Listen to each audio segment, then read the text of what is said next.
Welcome to the Simple Sophisticate podcast, where intelligent living is paired with signature style. I'm your host, Shannon Ables, and whether you're listening on your commute, exercising, working in the garden, or sitting down with a hot cup of tea or a café au lait, thank you for tuning in. Let's get started.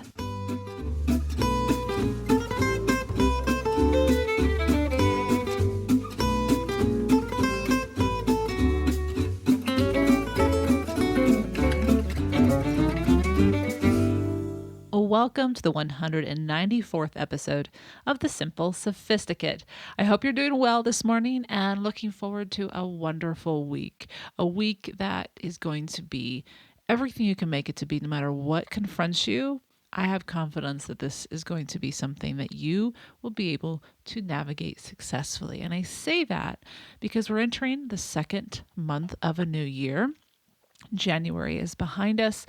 It provided, at least for me, an opportunity to strengthen my foundation, strengthen my platform, strengthen those little things that make a big difference. And so today, what we're actually talking about, and a lot of it involved reading a lot of different books. Today, I'm going to talk about how the equation of success and happiness has been out of whack for so many of us as far as what we hear, what we read, and a new author, or an author, I should say, that's new to me, has a couple of books, one that just came out last week, but a best-selling book from a couple years ago that shifts that notion in reverse, and how the road to success is actually paved with happiness. And I have a whole thought on the concept. Well, that sounds great. One thought. No, I have a lot of thoughts about the concept of happiness, and I've talked about them before. But as we go through today's episode, we're going to talk about how we can shift what success really is and how to attain it. And I think you'll be taking a deep breath and you'll be realizing, wow, it's not as hard as I thought, and I'm actually more content than I realize. I've just been told that I shouldn't be yet because I haven't attained this, that, and the other. Now that's what we're going to talk about in today's episode. What is the Petite Please? Speaking of a lot of books that I've been reading during the January month, I have another book for you that I think you will thoroughly enjoy. I know I did. A lot of insights, and it has to do with timing when it comes to doing the right or the best thing in a particular point during the day and in our lives. And I'm going to introduce you to that book and talk a little bit about the things that I liked and took away from it at the end of today's episode, so stay tuned. But let's get to today's topic. The road to success is paved with happiness. I want to share with you a quote from the author I just spoke about. His name is Shannon Ables. And he wrote The Happiness Advantage. He's also written a couple of other books as well. But The Happiness Advantage is the book that I recently finished, and it's the 7 principles of positive psychology that fuel success and performance at work. And the quote I want to begin our episode today with is this: when we are happy, when our mindset and mood are positive, we are smarter, more motivated, and thus more successful. Happiness is the center, and success revolves around it. I think just right there encapsulates everything, that simple shift that can make a big difference. And that's what we're going to dive deeper into today. Okay, so both success and happiness, what they consist of, look like, and feel like, can only truly be defined by each individual, so by you. For one person's happiness may be another person's hell, and one person's definition of excess stress and misery may be another person's place of bliss and fulfillment. In other words, their happy place. We are all different. We are all going to define what happiness is and thus what success is differently. Conceptually, happiness has been a hard term to pin down. As I mentioned at the top of today's episode, I have a post where I dive deep into the myths of success. And if we look at the construction of the word happiness, it implies luck. Hap, by definition, the root means luck. External circumstance, in other words, play a role in how we reach that feeling of happiness. Now, however, with time and cultural shifts and understanding, this is how language evolves, the definition of happiness has changed, and it will undoubtedly change again. So I think it's important that we have a firm grasp on what we define happiness for ourselves. Because if we're constantly saying, oh, I want to be happy, oh, I'm pursuing happiness, well, really, what are you saying? Be very clear, because oftentimes I think what you're probably saying, at least what I was always saying when I was younger and as I moved through my adult life, is that I want to feel at peace. I want to feel at ease. I want to feel, in other words, contentment. And so I have always shifted to the word contentment rather than happiness. But whenever I read the word happiness, in the context, for example, that we're talking about today, based on how I read the book and his intention, he does mean contentment. He means feeling at ease and at peace in the lives that we're living. So be very clear about what that word means. And so I just wanted to clarify that as we move forward. So in Sean Anker's best-selling book, The Happiness Advantage, he shares the definition the scientists he worked with agreed upon for happiness. It is, quote, as the experience of positive emotions, pleasure combined with deeper feeling of meaning and purpose. Happiness implies a positive mood in the present and a positive outlook for the future. So there is his definition that he's working with for happiness. And I think, as I said, it really is less than that luck. It's not that luck happenstance kind of thing. It is this concept of development, conscious development. Moving forward with this definition in mind, the deeper revelation was the need for happiness to be present in our everyday lives in order to attain the true success we seek. Again, success will be defined differently by all, but success regarding the quality of our relationships, health, creativity, community involvement, and friendships. Quote, it turns out that our brains are literally hardwired to perform at their best, not when they are negative or even neutral, but when they are positive, end quote.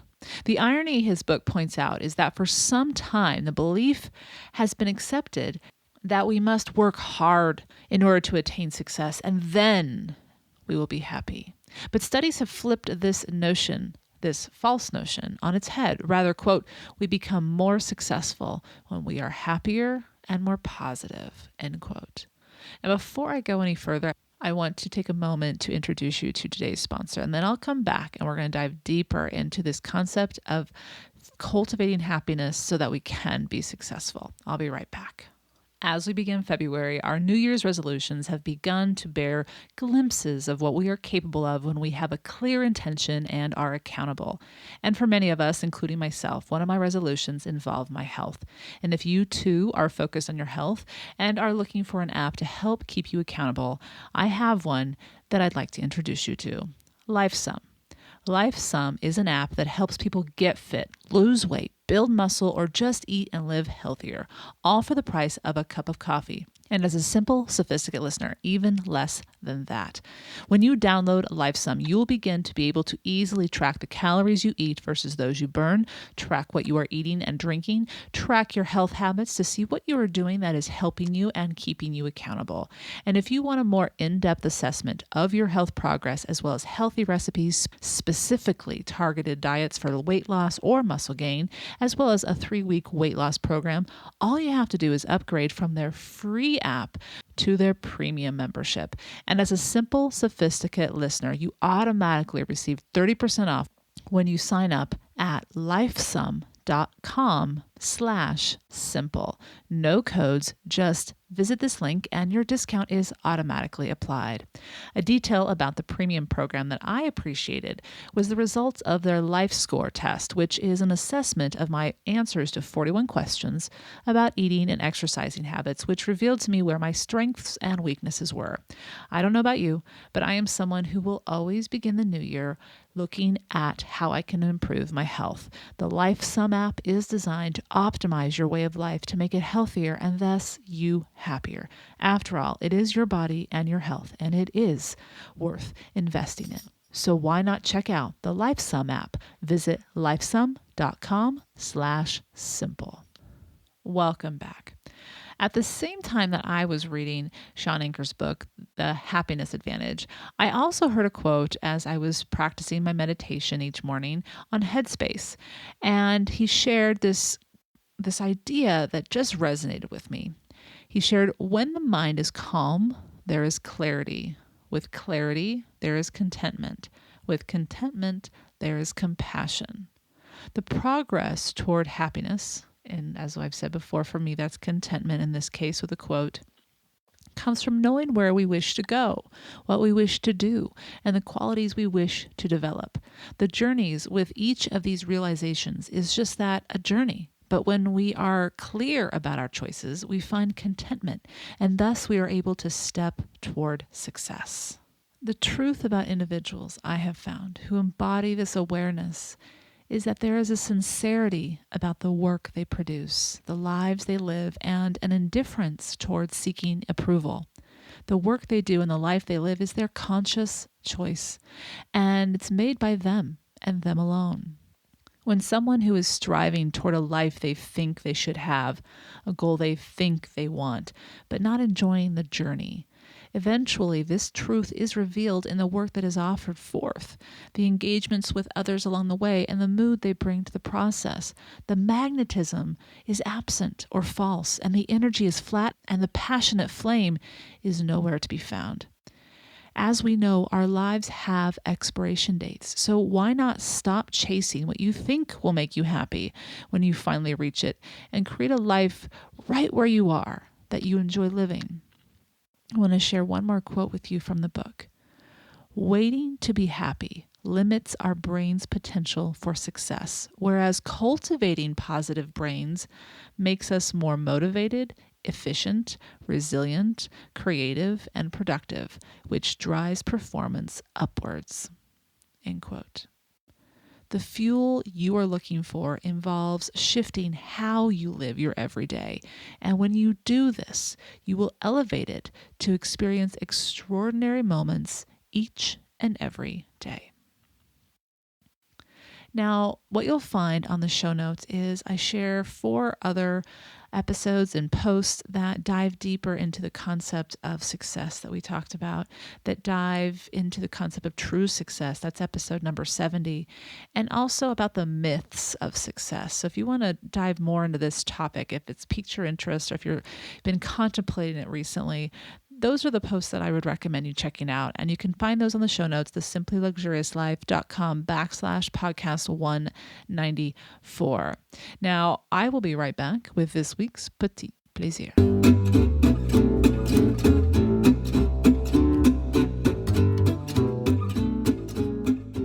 Welcome back. This week's Petite Plaisir is a book that is already a bestseller. It just came out this last January, so January 2018, and it's called When: The Scientific Secrets of Perfect Timing by Daniel H. Pink. Now, he has also written other books that are bestsellers. He wrote Drive, The Surprising Truth About What Motivates Us. And what I find very interesting about this book is that it's simple. His concepts are simple. It's just having that knowledge, understanding that we have peaks during our day when it comes to our chronotypes, our energy waves throughout the day, and we have troughs, as he calls them. That trough doesn't last forever. We will rise, our energy levels will rise before we go to bed at night. And he breaks down that concept in the book. It's one of the things that I immediately gravitated toward, because for me, and I briefly want to refer us to the conversation I had with Susan Herman Loomis a couple weeks ago in episode 192. She talked about one of her petite plaisirs being what she does during the blue hour, she called it, in the afternoon, about 4 or 5 o'clock. She goes on a bike ride. And this concept really struck home with me because for me, the afternoons are always the hardest. Energy-wise, motivation-wise, my mind can dip into more negativity in the afternoon. But I know now, not just from reading this book, but from reading other books, that it's something that's natural, not the negativity necessarily. I think the negativity came from the lack of knowledge of what was happening to my body and my energy levels. But understanding that we will go through this, and it's a matter of organizing our day to manage it well and to not get stuck in that moment. So that's one of the concepts he talks about. And so he has these three parts that we go through the day. He talks about the peak, the trough, and the rebound. And the rebound is actually higher than the peak in the morning. However, it also depends on whether you consider yourself a lark or an owl. And he actually then delineates that there's a third bird as well for those people that overlap into both those areas. Again, he walks you through how we determine what we are. For me, I'm definitely a lark. And so I definitely am someone who peaks in the morning. But at the same time, I also know, and I've started to shift my day because of this, that my trough hits about noon. And that's about right with regards to when I wake up in the morning and when my day takes shape as far as being productive.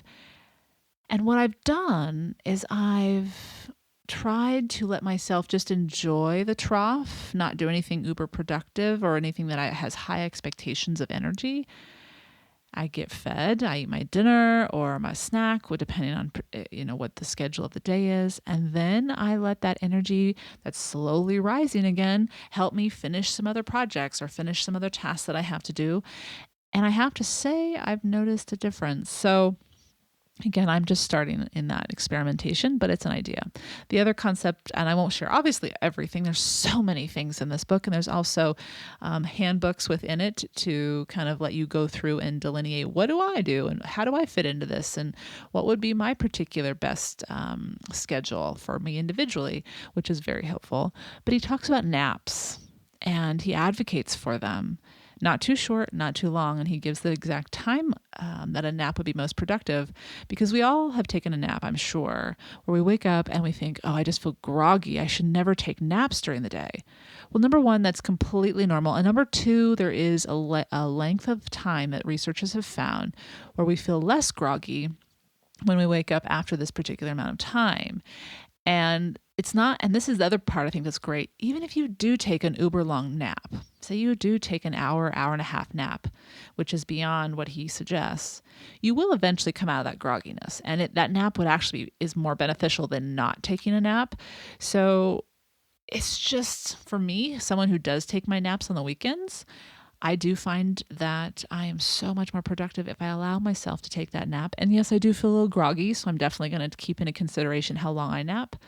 But again, it's those simple little findings that he shares, that those tweaks can then help us cultivate the life we're trying to live. Even if we've been trying so hard and we don't really change too much, it's just that small tweak of maybe when we do it. That's the title of his book, When, the Scientific Secrets of Perfect Timing. And I'll provide a link to the book on today's show notes, thesimplyluxuriouslife.com/podcast 194.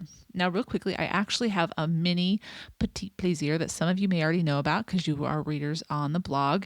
But a couple weeks ago, I created a playlist for my Francophile readers and for myself, and it is titled Escape to France, and it's compiled of 16 songs for 45 minutes, mainly all jazz, some lyrical, some not, some old, some new, some favorites, some from soundtracks such as Paris Can Wait and Something's Gotta Give. So if you want to get a little bit of French music, a little bit of jazz music into your day, I have that playlist. It's on Spotify underneath the simplyluxuriouslife.com, and it's titled Escape to France, but it's also on today's show notes and it's also on the blog. So if that interests you, that is available. I hope you've enjoyed this week's Petite Plaisir, where each week ideas are shared to make the everyday all the more enjoyable. Tune in at the end of each Monday's podcast, where I'll recommend a book, a film, or a recipe, anything that is a simple pleasure to satiate your sophisticated taste. Now, before I wrap up today, I wanted to give a quick thank you and shout out to a listener for writing a very lovely and kind review of the podcast. This comes from Pamela6585, and she writes, "This podcast is a pure delight. Host Shannon Ables introduces interesting topics ranging from self-reflection to fashion to cooking tips. If you are interested in cultivating a lifestyle of quality and simple pleasures, you will enjoy this podcast. I listen to it as I cook or as I sip a cup of tea, and I feel as though I'm having a chat with a kindred spirit." Pamela, I just want to thank you for taking the time to share such a detailed review of this podcast and why and how you enjoy it.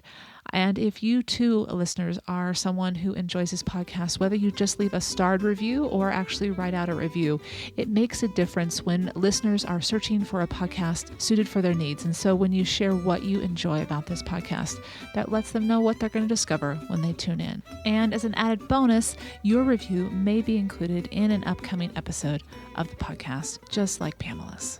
Thank you so much for taking the time, Pamela, and I hope you continue to enjoy the Simple Sophisticate.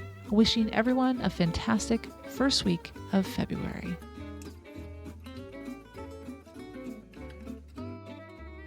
Thank you for tuning in to the Simple Sophisticate podcast, where intelligent living is paired with signature style.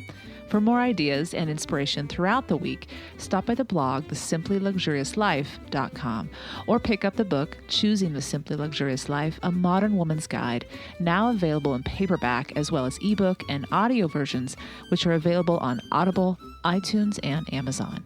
And to receive exclusive news as well as an extra dose of inspiration to jumpstart your weekend, subscribe to the Simply Luxurious Life's weekly newsletter, which arrives in your inbox each Friday to enjoy with a hot cup of tea or a morning cup of coffee. Until next Monday, I'm your host, Shannon Ables. Bonne journée.